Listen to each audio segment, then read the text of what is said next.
Thank you very much, Shil.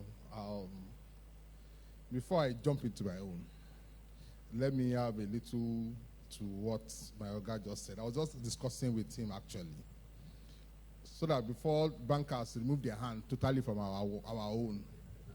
Because as they have said, it is as if bankers are exonerated completely. But you see, the truth of the matter is that bank is a Nigerian problem, that we don't look at things very well in the way they should be presented.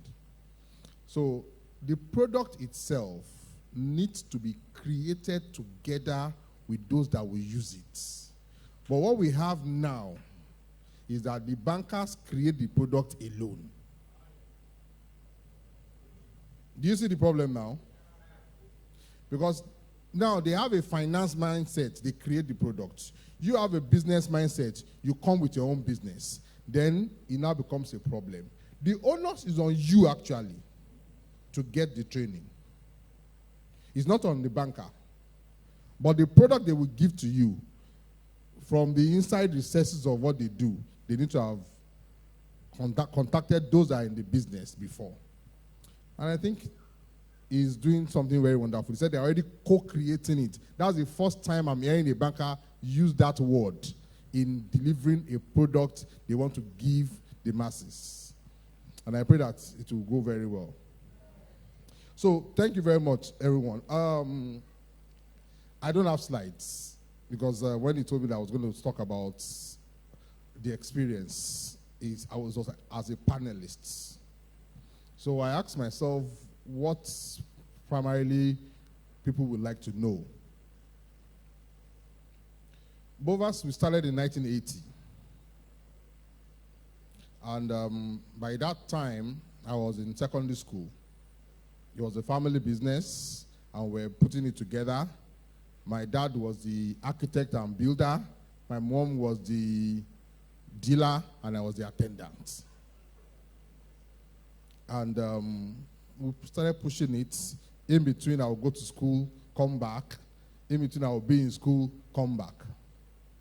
Now, what that tells me is that an acorn cannot become an oak in one day.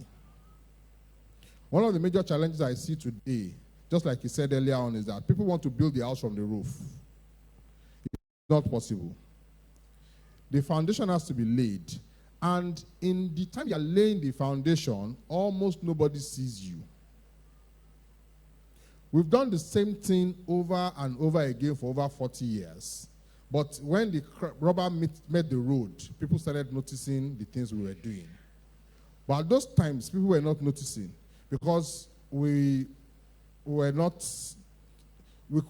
because of what we were doing, bring out enough to advertise.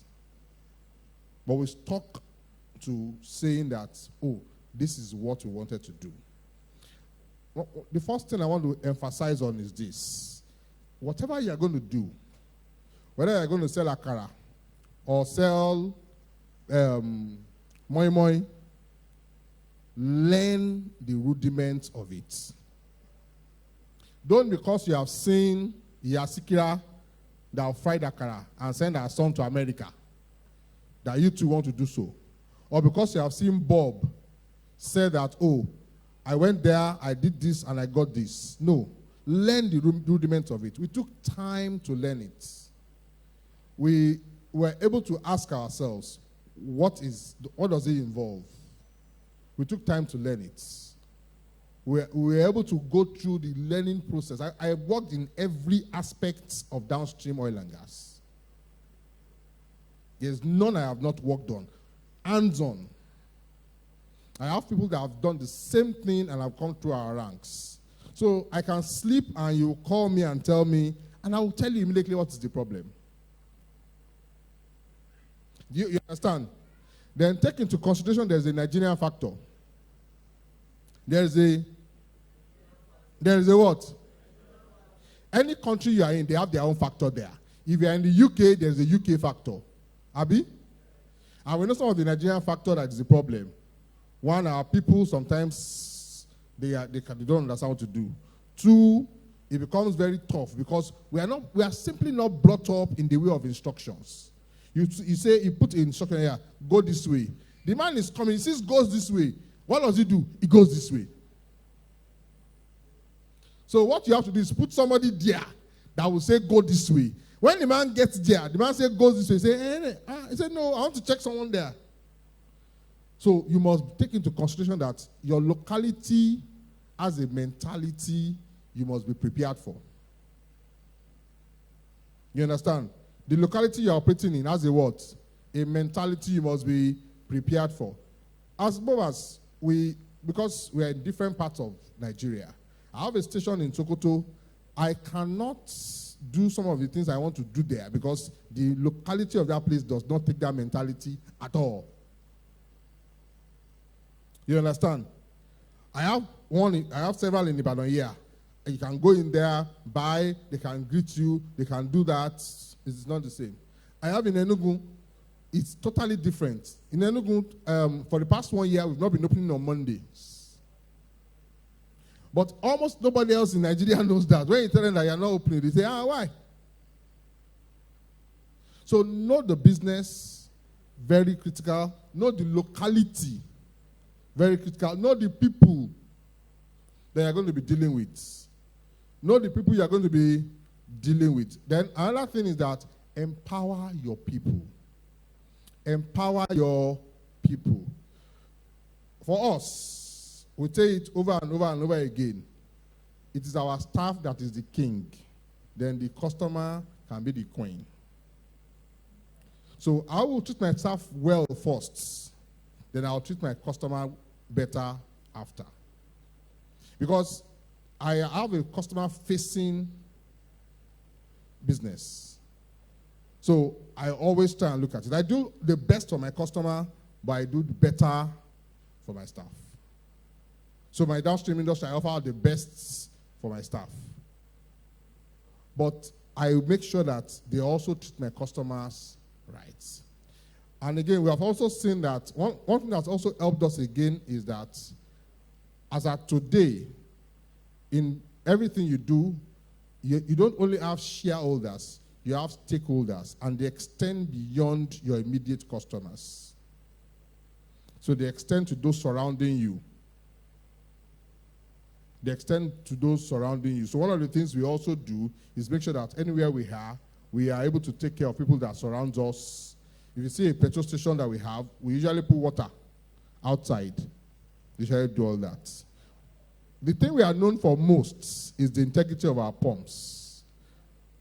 However, that also bites us.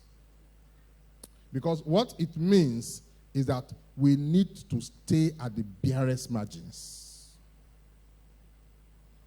We need to stay at the barest margins. So to stay at the barest margins, what we have done is we have been able to look at, what's the value chain, and try and play in as many as the value chains possible. Because we are also Christians, over the time when we have started to do business, we have asked ourselves, who will I be as a Christian if it's not reflected in everything I do in life? So that also is what reflects in our business. That's why we said that, look, no matter what happens, we will stick with what the law says. We will stick with what we should pump out. Has it been easy? No. It was a simple decision, and that's what we have taken. But it is a very tough decision. I would rather not sell than do what is wrong. But does that put me in a tough position? Yes. So what it means is that more often than not, I cannot do what others are doing. So if you call me for a party now, and I don't spray you, I don't buy your Ashobi, you know the reason. You understand? Because I can't be frivolous. I keep what I have. So that because I have control over what goes out. What comes in, I might not have control. But what goes out, I have control. So I just close the screw there. So it's not an easy thing. It's something you have to train your people over and over and over again. We have to make sure that, these pumps they have the best integrity. Talking about our dispensers, we could not find a dispenser maker in Nigeria that would give us a dispenser that cannot be tampered with. We had to go and make our own. And after we made our own, When we brought it the first time, it gave us a lot of problem. We made it in China. We brought the Chinese people here. The man that came did not understand English. After he had looked at it, and he came back to us, he said, look, this is not machine problem. This is people problem. So that's the mentality of the locality. Because we had people that were always wanting to tamper with it. But we had built it in such a way that if you tamper with it, it breaks down. But it takes dedication. It takes you wanting to know that you are building something that will grow on a gradual basis. You're not building something that will come from the top. So primarily, one, you must know the business. This kind of thing is needed like yesterday, over and over and over and over again. A lot of times, they don't teach us anything in our schools apart from cram and drop. Abi?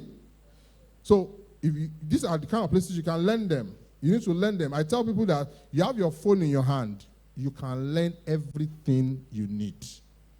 But if you spend more time on all the other chatting and everything like that, you have just lost it. You need to learn anything you want to do, learn as much as you can about it. Then know the people there, your locality, know it, then get ready for the tough journey. It's a tough journey, it's a hard journey, but it's a very satisfying journey. Because at the end of it all, you will get all the kudos there, you get all the congratulations there, but nobody's going to see you when you are building that foundation that is there. I have a lot of stories, but I can't share some of them, so I'll just let you come and take it over from here. Thank you so very much. God bless you all. Is a round of applause again for Mr. Samson. Thank you, sir.